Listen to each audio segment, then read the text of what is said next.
Bienvenidos. Hoy presentaremos la nomenclatura biológica.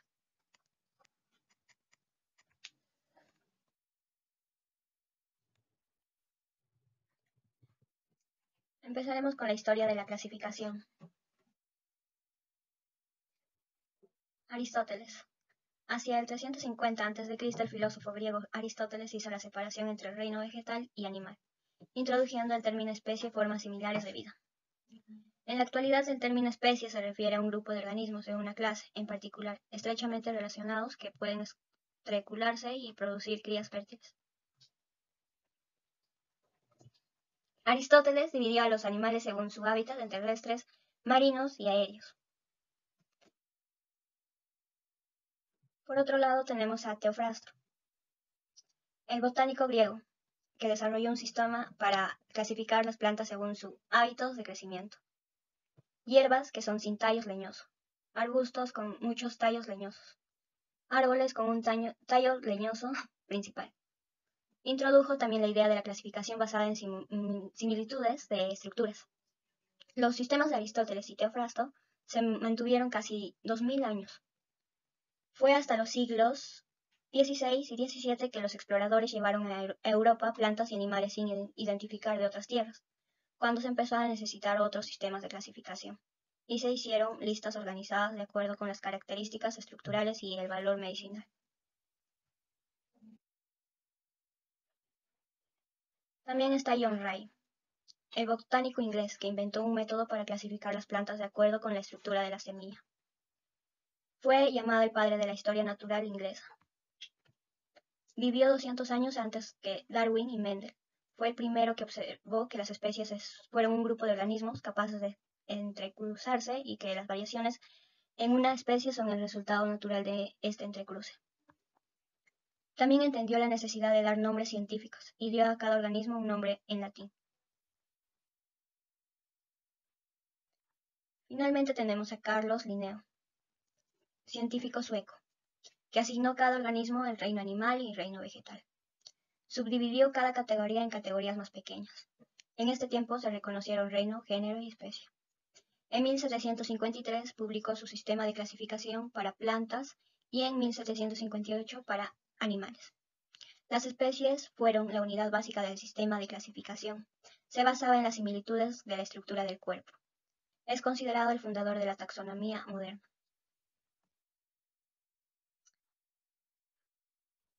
Nomenclatura vegetal.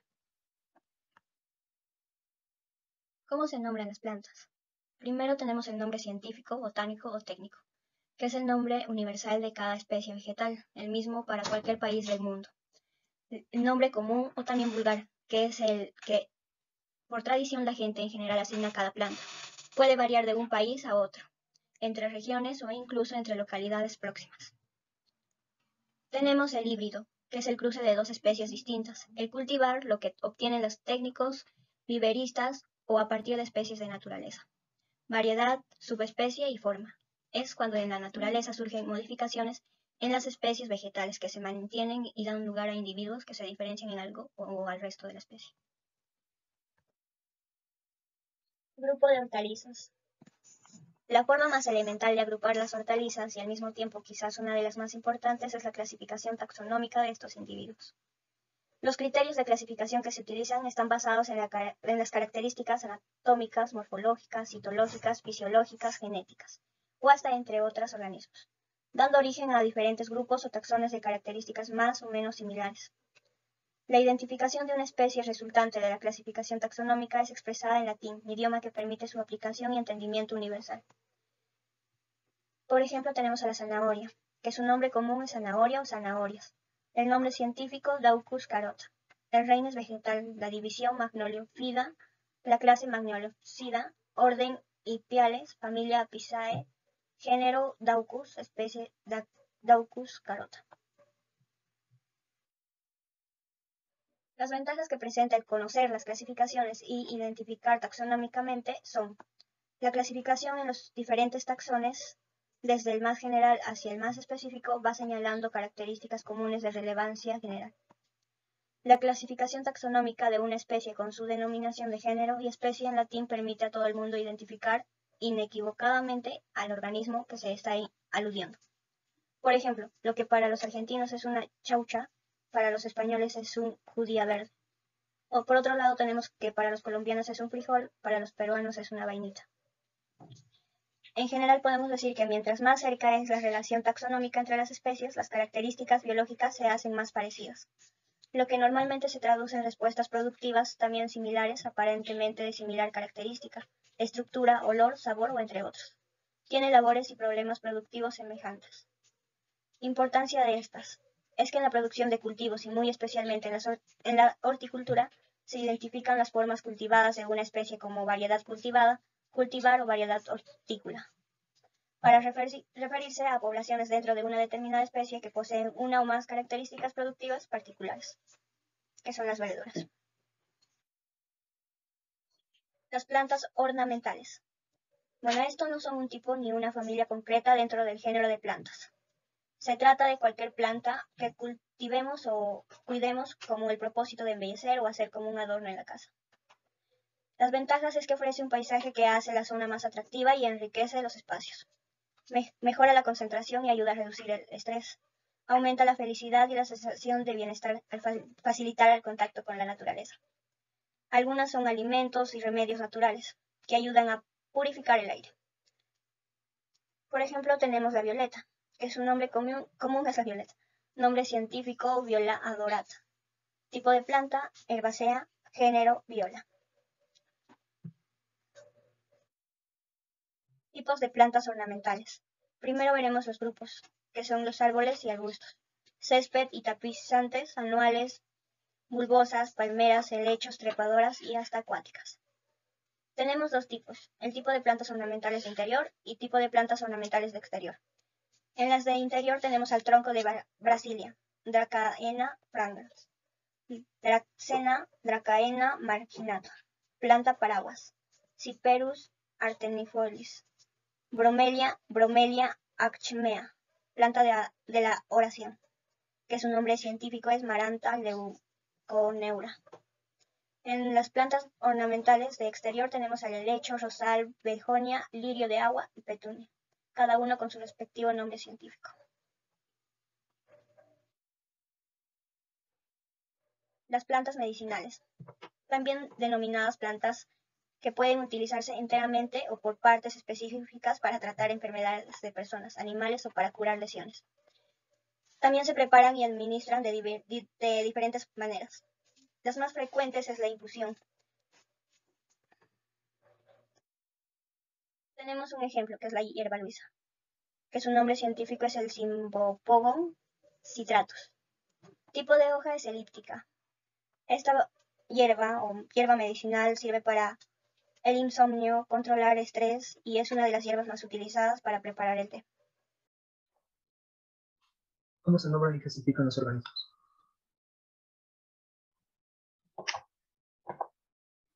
Nuestro planeta viven millones de seres vivos, pero ¿sabías que se dividen en 5 reinos diferentes? Algunos, como los animales y plantas, se encuentran a simple vista. Otros, como las bacterias, son solo visibles a través del microscopio.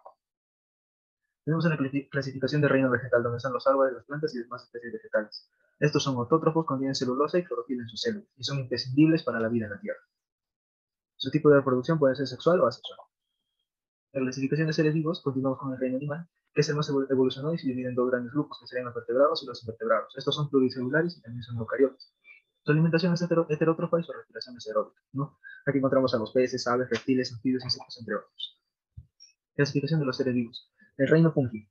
Este nombre se utiliza para designar el reino de los hongos, que contempla a las levaduras, mohos y todas las especies de setas.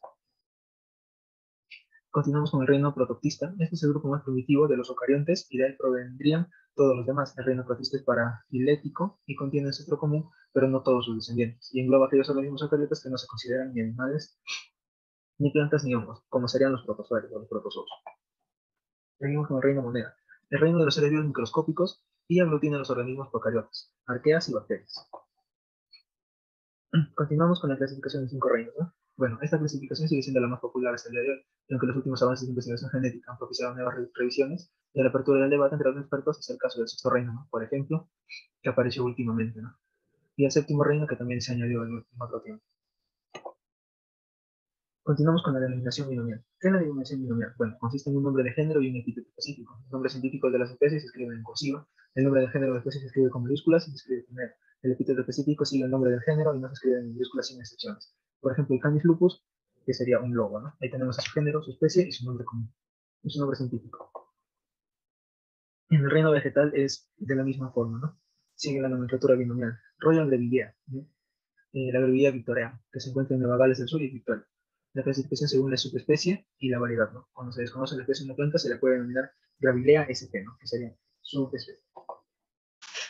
Bueno, continuando con la explicación, vamos a ver cómo se clasifican por categoría los científicos la diversidad de los seres vivos. En este caso, vamos a ver, ¿no?, que hay excepciones a cualquier conjunto simple de criterios empleados para caracterizar los dominios y reinos, pero 3 de ellas son las más útiles. En este caso, el tipo de célula. Las células son bloques o estructuras básicas de los seres vivos. El tipo de célula podemos encontrar, ¿no?, célula eucariota y la célula proeucariota. La célula eucariota tiene como característica principal que posee un núcleo celular delimitado por una membrana plasmática y además se subdivide en célula vegetal y célula animal.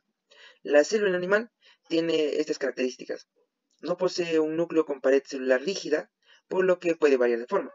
Además, estas células poseen un núcleo definido que contiene el ADN que será heredado a los demás descendientes.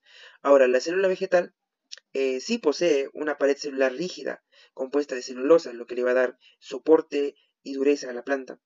La célula vegetal también contiene cloroplastos y orgánulos que llevan a cabo el proceso de la fotosíntesis en las hojas, ya que ahí están ubicadas la clorofila. Bueno, vamos a encontrarnos dos diferencias en la célula animal y en la célula vegetal, que uno es que la célula animal va a tener centriolos y vacuolas, y la célula vegetal va a tener la gran vacuola central, la célula procariota.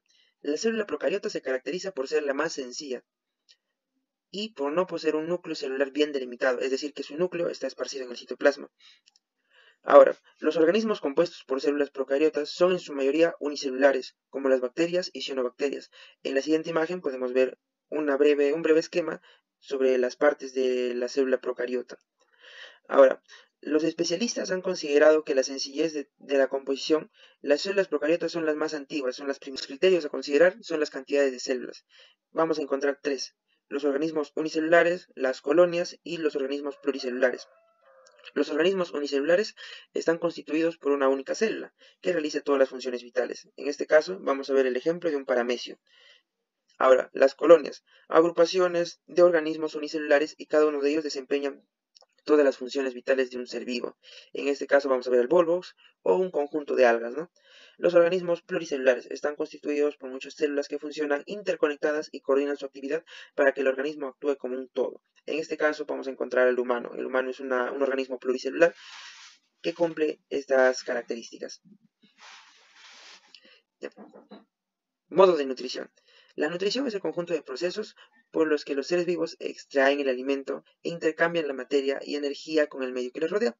Vamos a encontrar aquí la nutrición autótrofa, que consiste en la fabricación de nutrientes a partir de sustancias inorgánicas. Las algas y las plantas van a estar dentro de la nutrición autótrofa. Su medio de consumo va a ser la fotosíntesis, que va a consistir en la conversión de la materia inorgánica a materia orgánica, gracias a la energía que aporta la luz solar. Vamos a encontrar también a las bacterias, que van a realizar el proceso de quimiosíntesis. Consiste en la síntesis de materia orgánica a partir de materia inorgánica. Esto gracias a la energía que se libera en las reacciones de compuestos inorgánicos, como puede ser la descomposición, ¿no? Ahí vemos un pequeño esquema de cómo es el proceso de la fotosíntesis, en el cual la planta va a consumir dióxido de carbono presente en la atmósfera, lo va a llevar a las hojas, en el lugar donde se va a realizar la fotosíntesis. Ahora, por acción de la luz solar, este dióxido de carbono se va a convertir en glucosa y con un subproducto de oxígeno. La nutrición heterótrofa. La nutrición heterótrofa consiste en la utilización de nutrientes por otros seres como fuente de alimento. Están considerados los herbívoros, carnívoros, omnívoros y saprófitos. Esto va a consistir en 4 etapas, ¿no? Ingestión es la entrada de alimento hacia el organismo. Ahora, seguidamente, la digestión es la transformación de alimentos en nutrientes. Luego viene la absorción de nutrientes hacia el cuerpo y el organismo. Y por último, la digestión es el proceso de eliminar los alimentos no digeridos, ¿no? Algunas características empleadas para clasificar los organismos. En el primer cuadro se va a analizar, ¿no?, del reino protista, el reino fungi, el reino planta y animalia. Aquí no se considera el reino monera porque el reino monera tiene otra clasificación, ¿no? Pero vamos allá. El tipo de célula del reino protista es eucariota, la envoltura nuclear está presente.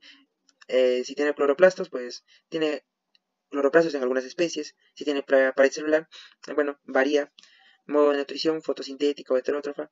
Multicelularidad, ausente en la mayoría de formas, y motilidad en cilios y flagelos. Es un ejemplo de cómo se hace la clasificación, ¿no?, de organismos.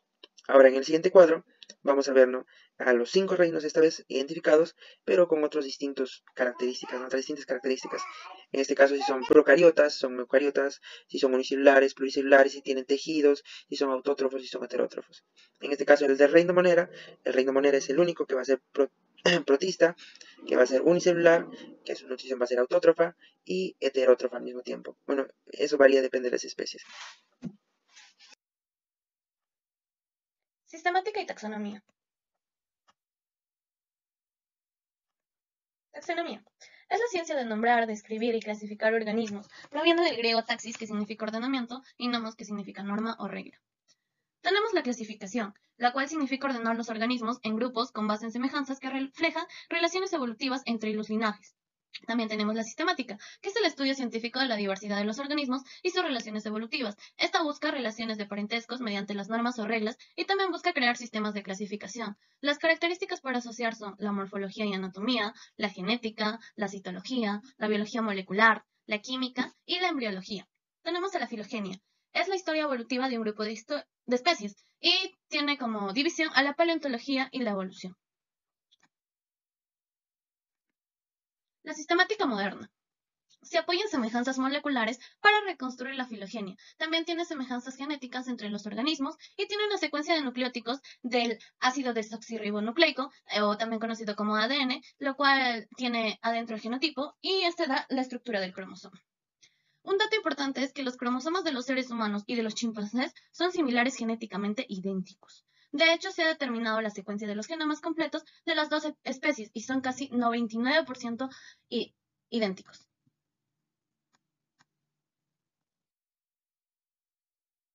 Para reconstruir la filogenia, los científicos en la actualidad, ¿qué utilizan? Utilizan semejanzas moleculares, semejanzas anatómicas. Tenemos así a los clados, que son un grupo que incluye a todos los organismos descendientes a partir de ancestros en común, pero no a otros organismos de grupo monofilético. Como vemos aquí en la figura, tenemos a los clados que forman una jerarquía anidada, pues cualquier grupo que incluya a estos, todos los descendientes de un ancestro común es un clado. Algunos de los clados representados en este árbol evolutivo se destacan en diferentes colores, pues se observa que los clados más pequeños se anidan dentro de los clados más grandes. La jerarquía taxonómica.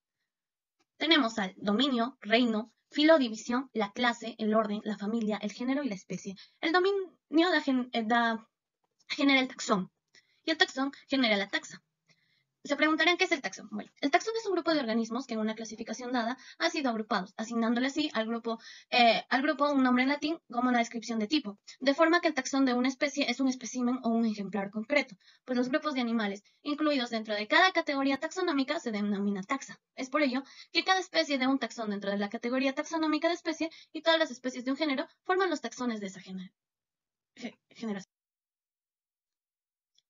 De forma práctica, tenemos a Haeckel, que dividió a 3 reinos, nos dividió en protistas, plantae y animalia. Tenemos a Whittaker, que nos dividió en 5 reinos, en el reino monera, protista, el fungi, el plantae y el animalia. Tenemos a Woos, que nos dividió en 6 reinos, las eubacterias, las arqueobacterias, los protistas, los fungi, los plantae y los animalia. Y tenemos también de nuevo a Woos, que se retractó dividiéndose en 3 reinos, que son las bacterias, las archeas y las eucaria.